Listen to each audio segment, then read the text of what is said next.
I've actually got to start off by saying this actually is my safe place. So many places I go and speak and I have imposter syndrome. But you know, like when I see Sarah, I see Kum, I see Robert, for me this is a lot easier. And Ella died 13 years now. Sometimes it seems like an eternity, and sometimes it seems like yesterday. I think what surprises me is just how much has been done in her name. It is absolutely unbelievable that one child, and I was just saying to Robert, recently, Climate Week, I was on the TV in Mexico, and literally when I went to Cartagena, last year I went to open up for WHO, and someone from Imperial actually had to speak to me because I literally got overwhelmed, because here you can just hide in your little bubble and just still continue to walk up and down. I don't think for my life much has changed. But then, saying that, on Thursday we're going to Southampton University, where I'm getting an honorary doctorate there, and it all sounds a little bit weird, out of body experience. And for me, this will always be about the vulnerable. It will be about especially young people. It will be about asthma, preschool wheeze, having forgotten all the other things that come with it. And now we know that air pollution, which we didn't know at the time, and I need to stress this again, we didn't know that's what was Ella's triggers, is now linked to over 700 diseases, and all non-communal diseases are linked to air pollution. And sometimes I think, goodness me, if we hadn't gone through this journey, we probably wouldn't be here now. And to yesterday read now that 2,700 excess deaths were down to heat, and also on the 24th of June, what I was banging on to people, there was a red alert with air pollution as well, and air pollution and heat is so toxic. And when I saw the excess death, I wasn't surprised or shocked, but even I've been asking, even walking here, how can we better get the message out? I'm always sad that children continue to die from asthma, and I've always got to say this, Ella isn't the only one who have died from asthma. And I'm sure Robert told me a few years ago how much even this hospital spends on spaces and things. Back then it was about £10,000. I don't know what it is now, but it shows you how much this is a problem. And unfortunately I couldn't get any of the young girls here. They are now busy, they're at university and they are working, so they couldn't come. And I am very grateful, I will always be grateful how people continue to remember Ella. And even yesterday, Sophia and I were shopping in Lidl, and much to Sophia's annoyance, I think a couple of people stopped us and said, "Are you Ella's mum?" Even yesterday. So 13 years on, it shows you the amount of impact. And I must always thank the hospital, and I will always remember one of my last conversations with Ella when I knew she was coming into hospital. And it shows you now how a bright child she actually was. And she'd actually learned all the consultants' rotas that day. And she was like, "Oh, I don't want to go to hospital." And I was like, and then I was like, who's on? She was like, "Oh, Dr. Gomez is going to be on." And I was like, "Well, you know how soft she is. Maybe you maybe you can talk her." Well, Ella wanted to go to the school disco, and what she was worried about is if she came into hospital, they would say no. So I was like, let's go, and you know what to do. You know how to talk to Dr. Gomez. I'm sure she'll let you go. And these are things now which are so precious to me, and I hang on. But yeah, thank you to the hospital, especially in the early days, and all those that surrounded us. I don't know how now people deal with social media when they're children, but I can't imagine it. It took me a good 2 to 3 years to even get used to the idea, and now children continue to die and they're straight away on social media. I just can't imagine. And we will always be grateful, because Robert was a patient here for a long, long time, so we will always be grateful to everybody. It's something we are never going to forget. And you know, those that came to the who came to the memorial service. And I said to people, if you're still in Lewisham, if you ever get the opportunity, it will be here forever and ever. There is a statue to her in Mansfield Park, and it is exactly how you remembered her. It's the same height, the same hair, Have school uniform, everything. So if you get the opportunity, do pop up to Mansfield Park to see it. But this is a massive, massive thank you to everyone who has supported us in the background and allowing us again for today to be here in this wonderful hospital. And I'm going to pass on to Liam to say a few words.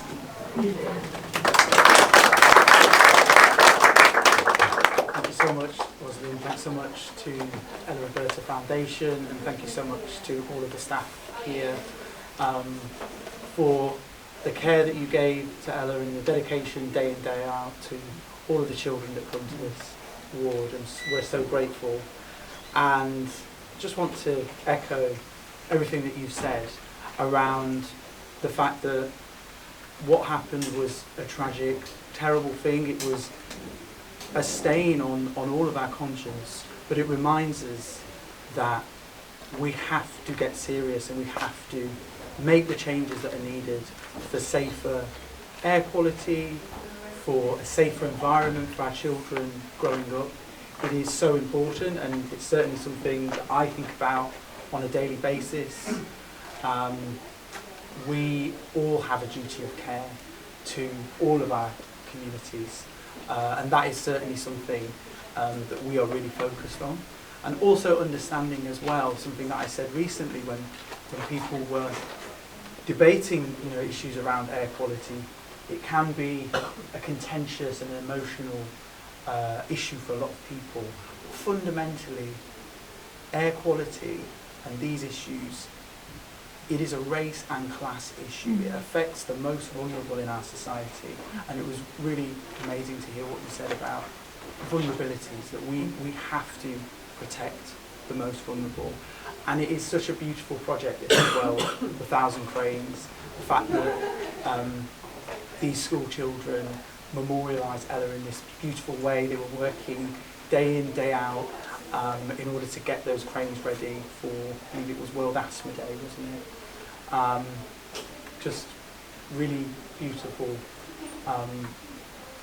memorial, and I just want to thank everyone once again for all of your dedication, all of your hard work, and it is incredible what your foundation has achieved and continues to achieve on a global scale.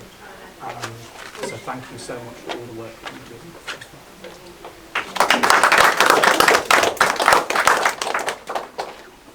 So I guess we'll unveil it and have to get on the other side. Just hold on a second, I think you're a photographer.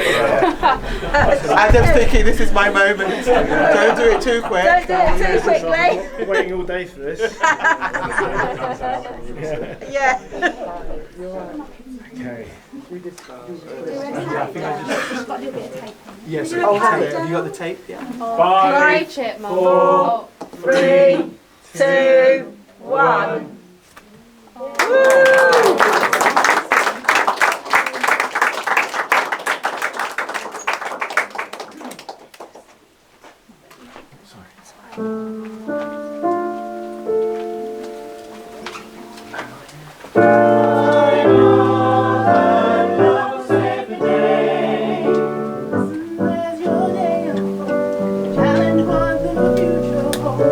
Try and keep your head up to the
saying thank you very much for having the choir at this amazing event. It's so wonderful to hear the stories, and thank you so much. Well, thank you for singing. Yeah, it's our absolute pleasure to be here. Thank you. Thank you.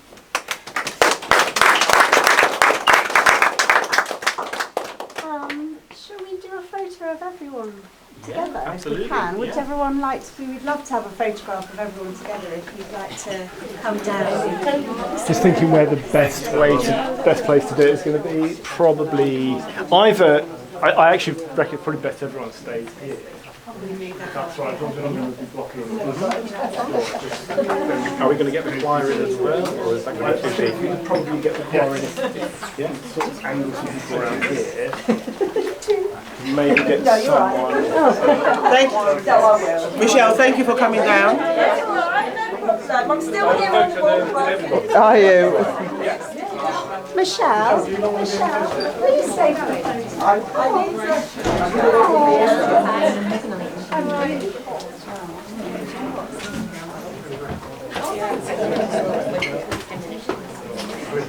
I'm going to leave you to organise your thing. You're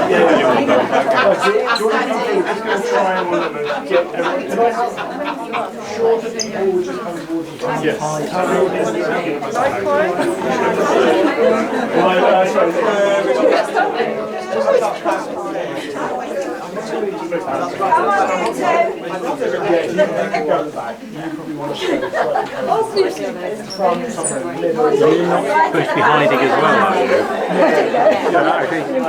No.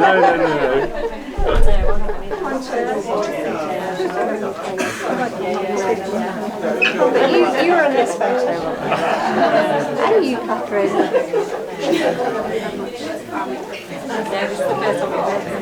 No, you're not. Do you want to have a look?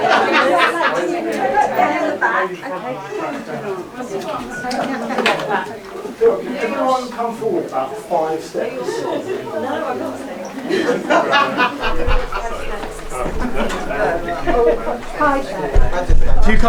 If you come even further forward, because then we can use this section as well. Oh, okay. And actually we can use a bit of here too. Okay. If everyone comes forward, a little bit more. Oops.